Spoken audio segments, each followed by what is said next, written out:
आज हम जो अध्ययन करेंगे वो एसी करंट वाले चैप्टर का करेंगे। इससे पिछले आपने देखा था कि जो हमारा चैप्टर था वैद्युत चुंबकीय प्रेरण था। तो इसको अच्छी तरह से समझने के लिए आपको चुंबकीय प्रेरण समझना होगा। आइए देखते हैं चुंबकीय प्रेरण क्या होता है। ओके, आज का जो चैप्टर है हमारा एसी, इसकी फुल फॉर्म क्या होती है? Alternating current. इसे हिंदी में बोले तो प्रत्यावर्ती धारा।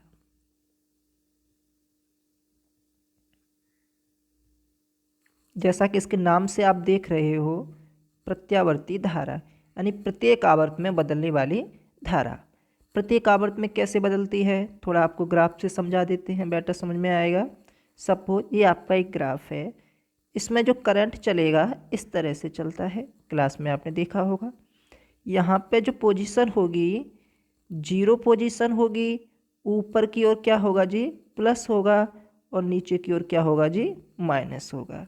यहाँ जो एंगल बनेगा 180 बनेगा, यानी आधा चक्कर पूर्ण हो चुका होगा, और यहाँ जो एंगल बनेगा 360 बनेगा, राइट। अगर एंगल वाइज देखें तो इसकी कंडीशन कुछ और होगी।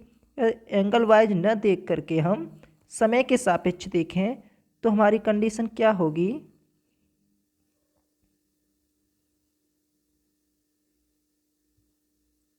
देखो, ये ग्राफ हमें अब एंगल वाइज नहीं देखना। सपोज ये ग्राफ हमें समय में दे रखा होता तो क्या होता? ग्राफ तो ऐसा ही रहेगा। अब आप समझिए, पहले भी पॉजिटिव था वैल्यू, अब भी नेगेटिव ही होगा। एक पूरा चक्कर करने में लगा समय आपने अब तक क्या पढ़ा है? आवर्तकाल होता है, और आवर्तकाल को टी से दिखाते हैं। तो मैंने माना यहाँ जो समय लगता है वो कितना लगता है? टी समय लगता है। तो यहाँ हाफ चक्कर है, तो आधे चक्कर में कितना समय लगा होगा? समय भी आधा ही लगा होगा। That's denoted by T/2। इसको क्या बोल देते हैं? T/2। यहाँ जो पीक वैल्यू फाइंड की होगी इसने, I0, यहाँ क्या लगा होगा? आधे का भी आधा, आधे का भी आधा बोले तो T/4। कितनी वैल्यू होगी यहाँ पर जी? T/4। यहाँ जो वैल्यू इसने फाइंड की होगी उसमें कितना समय लगा होगा? T/4 प्लस T/4 यानी 3/4। 3/4 बोले तो 3T/4। ठीक है। अब हम इस चैप्टर में देखेंगे ये कि आवर्तकाल क्या होता है और आवृत्ति क्या होती है, क्या फेज होता है, कला क्या होता है, कलांतर क्या होता है। इससे संबंधित जितनी भी शब्दावलियाँ हैं उनको जानने की कोशिश करेंगे। सबसे पहले हम बात किए लेते हैं कि इसकी स्टार्टिंग कहाँ से हुई थी। जो आपका लास्ट टॉपिक था EMF, इलेक्ट्रोमैग्नेटिक इंडक्शन, सॉरी मैंने EMF बोल दिया, इलेक्ट्रोमैग्नेटिक इंडक्शन, जिसे हिंदी में बोले तो चुंबकीय, वैद्युत चुंबकीय प्रेरण। वैद्युत चुंबकीय प्रेरण में आपने क्या देखा था?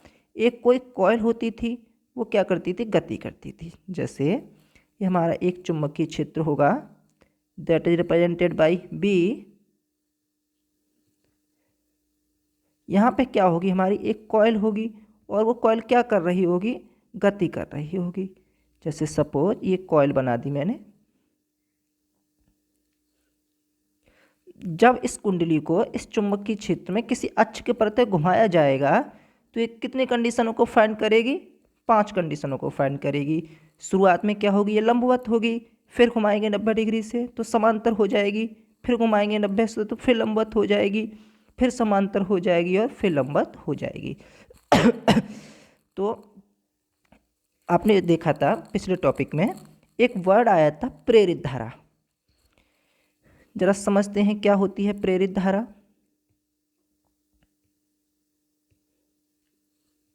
आपसे कोई पूछे प्रेरित धारा या प्रेरित वैद्युत वाहक बल, प्रेरित वैद्युत वाहक बल होगा तो परपथ में प्रेरित धारा भी पैदा हो जाएगी। आप जब इस कुंडली को चुंबकीय क्षेत्र में घुमाओगे तो क्या होगा? इस कुंडली से निकलने वाली, इस कुंडली से निर्गत चुंबकीय बल रेखाओं की संख्या में परिवर्तन होगा। और फैराडे क्या कहते हैं कि यदि चुंबकीय फ्लक्स रेखाओं की संख्या में परिवर्तन होगा तो क्या हो जाएगा जी? उनके अनुसार प्रेरित वैद्युत वाहक बल पैदा हो जाएगा। फॉर्मूला क्या होता है? -N∆φ/∆T, right. फैराडे का ये नियम कौन सा है? पहला नियम है। इसका दूसरा नाम क्या होता है? न्यूमैन का नियम। आपको पता होगा किस नाम से जानते हैं इसे? न्यूमैन के नियम से भी जानते हैं। अब यदि परपथ में जैसे मैंने किसी कॉइल को चुंबकीय क्षेत्र में घुमाया तो कभी कॉइल लंबवत होगी, कभी समांतर होगी, कुल मिला के फाई पैदा हो जाएगा, प्रेरित वैद्युत वाहक बल पैदा हो जाएगा।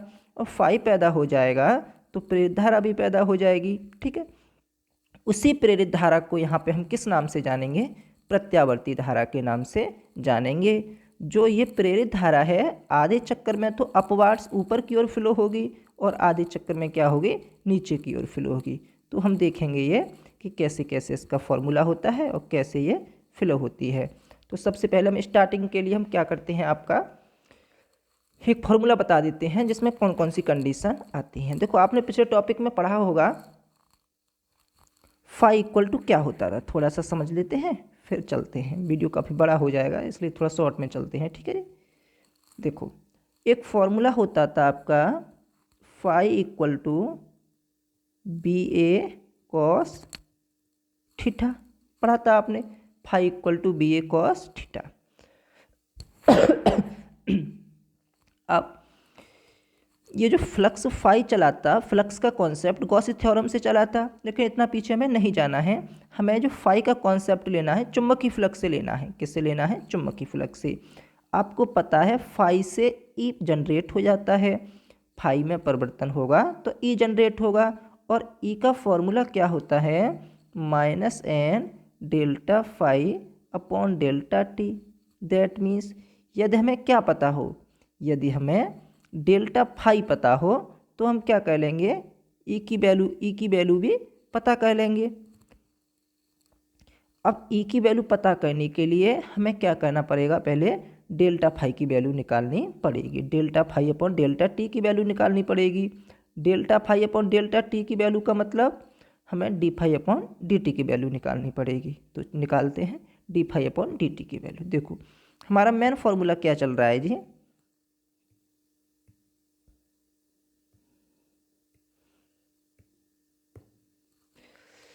फाई इक्वल टू क्या है जी? B A cos theta.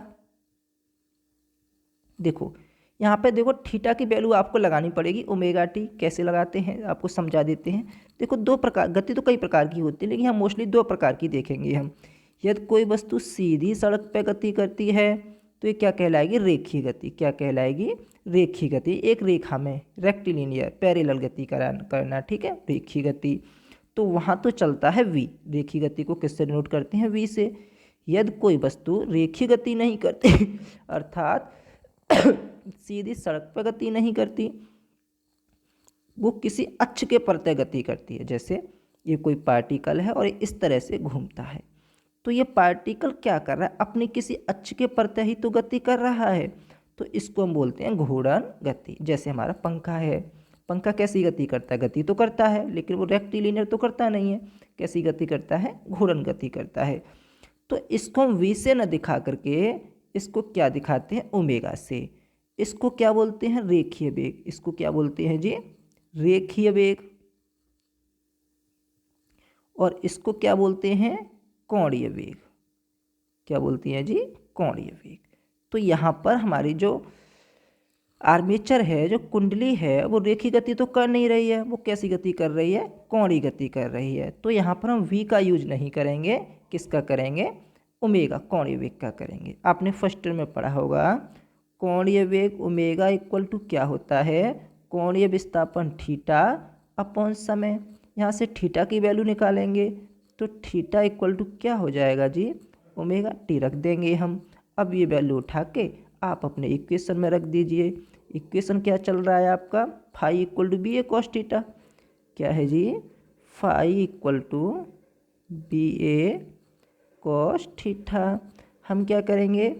Phi equal to B A cos theta की जगह क्या लगाएंगे? Cos omega T. ओके, अब हमने सबसे पहले क्या देखा था? हमें वैल्यू फाई की नहीं चाहिए, हमें वैल्यू किसकी चाहिए? डी फाई की चाहिए। तो हम क्या करते हैं? Differentiation both sides, differentiation both sides with respect to T. दोनों तरफ अवकलन करने पर, अब दोनों तरफ अवकलन करेंगे तो क्या डिफरेंस हो जाएगा? देखो जी, ये क्या हो जाएगा, D phi upon D T equal to B A, तो कांस्टेंट है बी ए, और D D T of cos omega T, right, यही तो होगा। D phi upon D T, अरे चल भाई, D phi upon D T equal to B A cos omega T. आप जानते हो कॉस थीटा का इंटीग्रेशन क्या होता है, माइनस साइन थीटा। इस माइनस को हम आगे लगा लेंगे, माइनस कॉस ओमेगा टी का sign omega T. Omega T का दोबारा करेंगे, ओमेगा आएगा, ओमेगा का क्या कर देंगे, गुणा कर देंगे। तो D phi upon D T equal to क्या आ गया आपका, minus B A omega sine omega T, right. अब अपने फॉर्मूले पे आते हैं। According by Faraday's first law, that is Neumann's law, A equal to minus N D phi over D T, यही तो होता है जी हमारा। ये वैल्यू आप लगा दीजिए, तो क्या होगा, E equal to minus N D phi upon D T की वैल्यू आपने अभी अभी देखी है, यही तो है D phi upon D T की वैल्यू। लगाते हैं जी, D phi upon D T की वैल्यू लगाएंगे तो माइनस एक तो ये और एक ये वाला, minus B A omega sine omega T E equal to minus minus plus N B A omega sine omega T. यही तो फॉर्मूला बना आपका, बेसिक फॉर्मूला तो ये बनता है E equal to N B A omega sine omega T, right. अब यह देखो, ई मैक्सिमम कब होगा, ई का मान अधिकतम कब होगा, जब साइन ओमेगा टी की वैल्यू अधिकतम होगी, और साइन ओमेगा टी की वैल्यू अधिकतम 1 होती है, और 1 का इसमें गुणा करेंगे तो क्या हो जाएगा, यही रहेगा एन बी ए ओमेगा, ठीक है। तो आपने क्या देखा, ई मैक्सिमम इक्वल टू क्या होता है, एन बी ए ओमेगा। इसी मैक्सिमम को क्या बोलते हैं, ई नॉट बोलते हैं। तो ई नॉट इक्वल टू क्या हो जाएगा, N B A omega, right. E maximum को ही ई नॉट से दिखाते हैं, कुछ भी हुआ करेगा, जैसे प्रेरित वैद्युत वाहक बल है तो हम ई नॉट से दिखाएंगे, और ये धारा का अधिकतम मान है तो आई नॉट से दिखाएंगे, वोल्टेज का अधिकतम मान है तो वी नॉट से दिखाएंगे, तो इसी तरह से इनको दिखाया करेंगे। तो E not equal to N B omega. अब एन बी ओमेगा तो आपका बेसिक फॉर्मूला में भी तो आया है, उठा के ये वैल्यू आप यहाँ लगा दीजिए, तो क्या बनता है, E equal to E not sine omega T. इस फॉर्मूले का ही यूज हुआ करेगा बार बार, E equal to E not sine omega T. अब ई से क्या बनेगा, आई बनेगा, तो आई इक्वल टू क्या हो जाएगा जी, I not sine omega T. यानी धारा की बात हो तो I equal to I not sine omega T, यदि वोल्टेज की बात हो तो V equal to V not sine omega T, ये वोल्टेज का हो जाएगा। एक फॉर्मूला आपको याद करना, बाद बाकी तो हो जाएंगे। E equal to E not sine omega T, I equal to I not sine omega T, V equal to V not sine omega T, ठीक है। तो ये आपका फॉर्मूला बनता है। अब इसके बाद देखेंगे हम कैसे धारा फ्लो होती है और कैसे कैसे कुंडली घूमती है, ठीक है।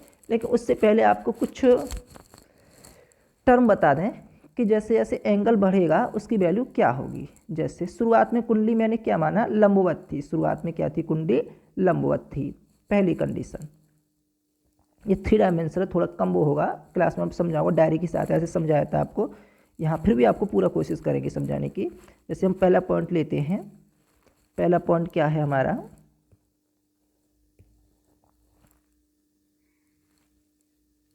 प्रारंभ में कॉइल क्या है, चुंबकीय क्षेत्र के लंबवत है। ये क्या है, आपका मैग्नेटिक फील्ड है, सपोज इस तरह से, ठीक है। और जो आपकी कॉइल है वो क्या है, लंबवत है, कॉइल क्या है, लंबवत है, ये इसकी अक्ष है। ऐसे दिखाया जाता है लंबवत, आप ऐसे 2 डायमेंशन दिखा नहीं सकते हो। लंबवत का आपको प्रथम दृष्टया क्या होगा, लंबवत के लिए थीटा इक्वल टू 90 लगाना चाहिए। आपको ऐसा ही तो लगेगा, लेकिन नहीं। जो थीटा होता है वो वेक्टर बी और वेक्टर डी ए के मध्य बना कोण होता है, और जो वेक्टर डी ए होता है वो ऑलरेडी वेक्टर ए के लंबवत होता है। तो लंबवत का लंबवत समांतर ही तो हुआ, लंबवत का लंबवत समांतर ही तो हुआ। तो यहाँ जो थीटा होगा 90 न होकर के कितना होगा जी, 0 होगा। कितना होगा, 0। आप सीधा सा फंडा ध्यान रखना, यदि लंबवत है तो आप 0 नहीं करोगे, सॉरी लंबवत है तो 90 नहीं करोगे, क्या करोगे 0। और यदि समांतर है तो 0 नहीं करोगे, क्या करोगे 90। यानी जो भी एंगल आपको प्रथम दृष्टया प्रतीत होता है उस एंगल को आप 90 में से लेस करोगे, कोई गड़बड़ नहीं होगी, एकदम सही आंसर आपका आएगा। जैसे पहली कंडीशन हम क्या मानते हैं, जब कुंडली क्या है, लंबवत है। जब कुंडली लंबवत है तो थीटा इक्वल टू क्या मानोगे, लंबवत के लिए 90 नहीं, थीटा इक्वल टू 0 मानोगे। तो E इक्वल टू क्या बेसिक फॉर्मूला होता है, इक्वल टू होता है जी आपका E नॉट, अभी देखा था आपने, डेरिवेशन में किया था, E naught sine omega T. अब ओमेगा टी कहिए चाहे थीटा कहिए, बात तो वही है ना। तो E equal to E naught sine 0, और साइन 0 की वैल्यू कितनी होती है, 0। E equal to 0। इसका मतलब क्या है, जब कुंडली प्राइमरी पोजीशन में होगी तो उत्पन्न कुंडली के सिरों पर उत्पन्न प्रेरित वैद्युत वाहक बल का मान क्या होगा जी, 0 होगा। कितना होगा जी, 0 होगा। अब देखते हैं और क्या होगा, दूसरी कंडीशन देखे लेते हैं। दूसरी कंडीशन में हम कॉइल को क्या करेंगे, 90 डिग्री से घुमा देंगे। तो थीटा इक्वल टू अब क्या हो जाएगा कुंडली तो समांतर हो जाएगी, लेकिन जो एंगल होगा वो क्या हो जाएगा, 90 लगा दीजिए। E equal to E naught sine omega T आपका फॉर्मूला होता है। तो E equal to sine omega T यानी साइन 90, और साइन 90 की वैल्यू कितनी होती है, 1। तो E 1 और 1 का गुणा करेंगे E में तो क्या आ जाएगा, E नॉट, और E नॉट क्या है, अधिकतम। E नॉट क्या होता है, अधिकतम। इसका मतलब इस कंडीशन में जो प्रेरित वैद्युत वाहक बल होगा उसका मान अधिकतम होगा, राइट। जरा तीसरे की बात करते हैं। तीसरी में क्या होगा, 0 हो गया, 90 हो गया, और 90 के बाद फिर 90 आगे बढ़ेंगे तो 180। तो थीटा इक्वल टू क्या आ गया जी, 180। E इक्वल टू क्या लिखोगे आप, E naught sine omega T होता है। ओमेगा टी की जगह आपको क्या लगाना है, 180, और एक साइन 180 की वैल्यू क्या होती है, 0। तो E इक्वल टू क्या हो गया, 0। ठीक है, तो आप देखो 2 बार अब तक 0 आ चुका है, एक बार तो ये और एक बार आपका अभी ये आया। 2 बार तो 0 हो गया और एक बार क्या हो गया, मैक्सिमम हो गया, राइट। अब जरा चौथी कंडीशन की बात करते हैं। चौथी कंडीशन में क्या होगा, फिर 90 से आगे बढ़ेंगे तो अब थीटा इक्वल, जब कुंडली को फिर 90 डिग्री घुमाया जाता है तो अब फिर क्या होगा, लंबवत हो जाएगी, अभी तो समांतर थी। तो थीटा इक्वल टू क्या हो जाएगा, 270। तो E इक्वल टू क्या होगा जी, E naught sine omega T, और ओमेगा टी की वैल्यू कितनी आ रही है जी, E equal to sine omega T sine 270। Sine 270 की वैल्यू कितनी होती है, 1 होती है। आप 180 प्लस 90 करके ऐड कर लीजिए, तो ये क्या हो जाएगा, E equal to E naught. चौथी में अब देखो क्या आ गया, 2 बार तो अब तक मिनिमम आ चुका है, 2 बार तो 0 आ गया है, एक ये और एक ये, 2 बार 0 आ चुका है, और 2 बार क्या आ चुका है, मैक्सिमम। ये वाला भी मैक्सिमम है और ये वाला भी क्या है, मैक्सिमम है। तो 2 बार मैक्सिमम आ चुका है। तो E equal to E naught, okay. जरा 5वें की बात करते हैं। अब क्या होगा, थीटा इक्वल टू 360 रखेंगे। तो E इक्वल टू क्या होगा जी, E naught sine omega T, okay. E equal to sine 360 की वैल्यू 0 होती है, तो ये भी क्या आ जाएगा, 0। तो आपने क्या देखा, 3 बार तो 0 आ गया और 2 बार क्या आ गया, मैक्सिमम आ गया। 3 बार 0 और 2 बार मैक्सिमम। तो फिर अब इसका जो ग्राफ होगा वो कैसा होगा, इस ग्राफ को कुछ ऐसा खींचिए कि 3 बार तो 0 आ जाए और 2 बार मैक्सिमम आ जाए। सपोज ग्राफ हम ऐसे खींचते हैं, राइट। अब जो ग्राफ बनेगा हमारा, ऊपर की ओर प्लस, नीचे की ओर माइनस। वहाँ पर एक माइनस, इस साइन ओमेगा टी की वैल्यू -1 होती है, तो यहाँ पे एक माइनस कर लेना, ठीक है। इधर देखिए, तो अब ग्राफ को खींचेंगे तो इसी तरह से तो आएगा। ये आपका क्या हो गया, 0 हो गया। ये आपका क्या हो जाएगा, 180 हो जाएगा। और ये पॉइंट आपका क्या हो जाएगा, 360 हो जाएगा। कहाँ मैक्सिमम होगा, कहाँ मिनिमम होगा, देखो ये यहाँ पे जो होगा, ये जो वैल्यू होगी ये I0 होगा। और I0 कितने पे होगा, 90 डिग्री पे। कितने पे होगा, 90 डिग्री पे होगा। यहाँ भी धारा का मान अधिकतम होगा, लेकिन I0 तो होगा, लेकिन यहाँ पे क्या होगा, माइनस का। आप I0 या E0 कुछ भी कह सकते हो, कन्फ्यूज ना होना कि E0 है I0 है, वो एक ही बात है। जब प्रेरित वैद्युत वाहक बल पैदा होगा तो प्रेरित धारा भी पैदा होगी। तो ये देखो कितना एंगल बन गया, 90, ये 90 180, तो यहाँ तक क्या हो गया, 180 हो गया। फिर 90 तो कितना हो गया, 270, ठीक है। तो आपने क्या देखा, कितने पे 0 होता है, कितने पे मैक्सिमम होता है। देखो 0, 180 और 360 बराबर 0, यानी 3 एंगलों पर तो प्रेरित वैद्युत वाहक बल या प्रेरित धारा का मान 0 होता है। कितने पर मैक्सिमम और मिनिमम हो, कितने पर मैक्सिमम होता है, एक तो 90 पर, 90,270 पर धारा का या प्रेरित वैद्युत वाहक बल का मान अधिकतम होता है। That is indicate bye E0। वो एक अलग बात है कि डायरेक्शन चेंज हो जाती है, लेकिन होता तो अधिकतम ही है ना। तो ये E0 की वैल्यू आ गई। तीनों पॉइंटों को ध्यान रखना, दोनों पॉइंटों को। 0 कब कब होगा, 0 180 और 360 पे 0 होगा। अधिकतम कब होगा, 90 270 पे क्या होगा, अधिकतम होगा। ये आपका E0 के बारे में आता है।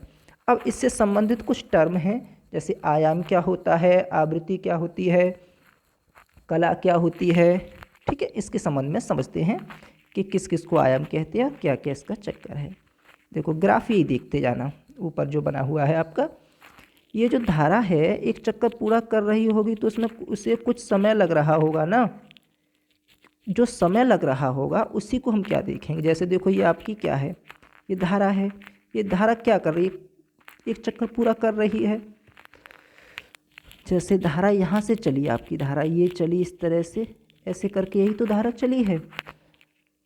आपको पता है, आपने फर्स्ट में पढ़ा हो, कोई भी पार्टिकल हो, चाहे चार्ज पार्टिकल हो, अदर पार्टिकल हो, कोई वस्तु हो, पिंड हो, एक चक्कर पूरा करने में जो समय लगता है उसे क्या बोलते हैं, आवर्तकाल बोलते हैं। तो सबसे पहले हम आवर्तकाल के विषय में समझते हैं।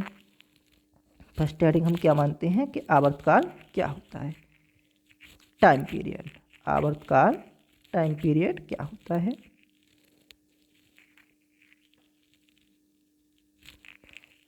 आवर्तकाल यानी एक चक्कर पूरा करने में लगा समय क्या होता है, आवर्तकाल होता है। एक चक्कर पूरा करने में लगा समय को हम क्या बोलते हैं, आवर्तकाल बोलते हैं। अब एक चक्कर पूरे इसका कहाँ से, यही तो हो रहा है, यहाँ से ऐसे ऐसे ऐसे यहाँ तक हो रहा है। आवर्तकाल है तो समय ही ना, तो चाल बराबर दूरी बट्टे समय, समय बराबर दूरी बट्टे चाल। तो आवर्तकाल T इक्वल टू दूरी। अब ये दूरी जो हमारा आर्मेचर चला है, ये रेखीय डिस्प्लेसमेंट तो हुआ नहीं है, एक अक्ष के चारों ओर घूमता है।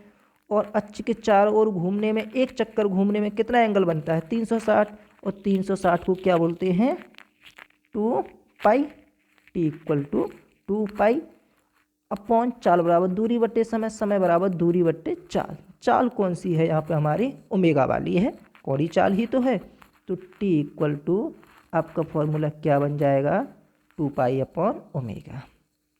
चलो दूसरा पॉइंट समझते हैं। दूसरा पॉइंट भी जस्ट इसका अपोजिट है, आवृत्ति, शायद आप जानते होंगे।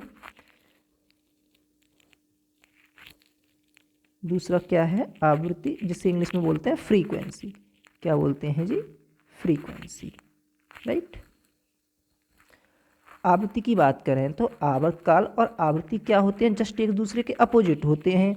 आवृत्ति को फ्रीक्वेंसी एफ से दिखाते हैं। एफ इक्वल टू क्या हो जाएगा जी, उस पहले का अपोजिट कर दीजिए, पहले का अपोजिट क्या होगा, एफ इक्वल टू 1/t, और 1/t करेंगे तो ओमेगा तो चला जाएगा ऊपर और 2 अब पाई आ जाएगा नीचे।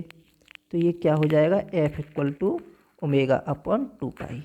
अब इसके मात्रकों की भी बात किए लेते हैं। आवर्तकाल का जो यूनिट होता है समय है, और समय कैसा भी हो सबका मात्रक सेकंड होता है। आवृत्ति की बात करें तो आवृत्ति फ्रीक्वेंसी, इसका मात्रक क्या होता है, चक्कर प्रति सेकंड, साइकिल पर सेकंड, प्रति सेकंड या हर्ट्ज। साइंटिस्ट नेम पर क्या होता है, हर्ट्ज, HERTZ। मोस्टली वैसे इसी का यूज किया जाता है कि आवृत्ति का यूनिट क्या होता है, हर्ट्ज होता है। ठीक है, अब जरा समझते हैं इसमें शिखर मान, पीक वैल्यू। शिखर मान किसे कहते हैं, इसको भी समझते हैं।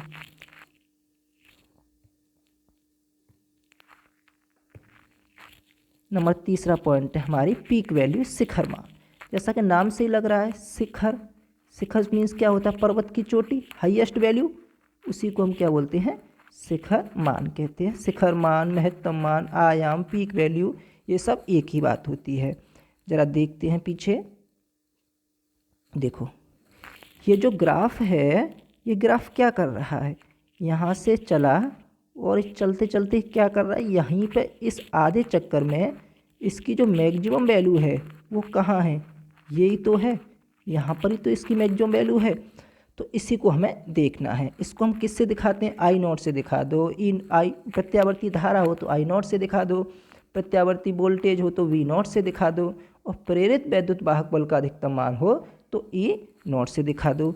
तो ये क्या होता है, जो शिखर वैल्यू होती है वो क्या होती है, एक चक्कर पूर्ण करने में लगा समय, क्या होती है, एक चक्कर पूर्ण करने में लगे समय को क्या बोलते हैं हम।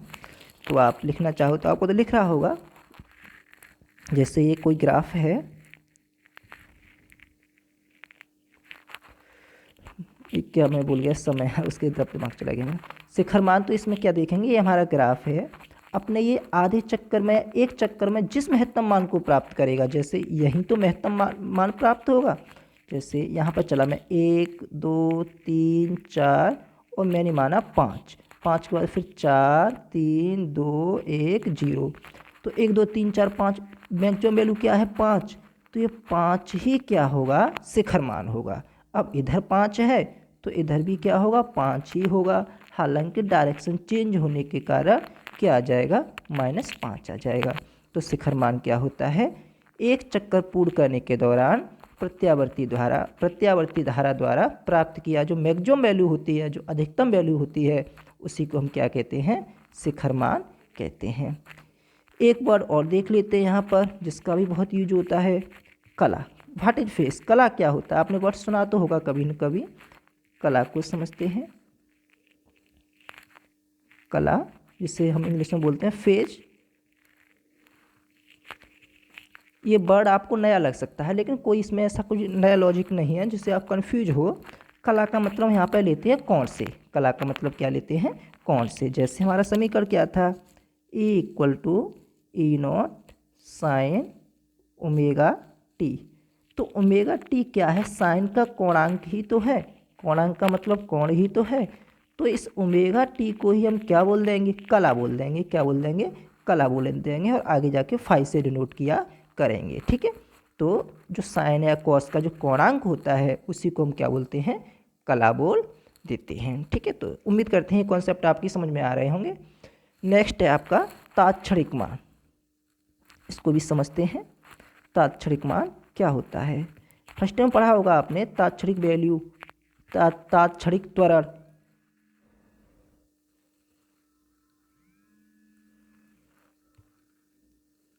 तात्क्षणिक वैल्यू, तात्क्षणिक त्वरण क्या होता है। ठीक है, चलो देखते हैं तात्क्षणिक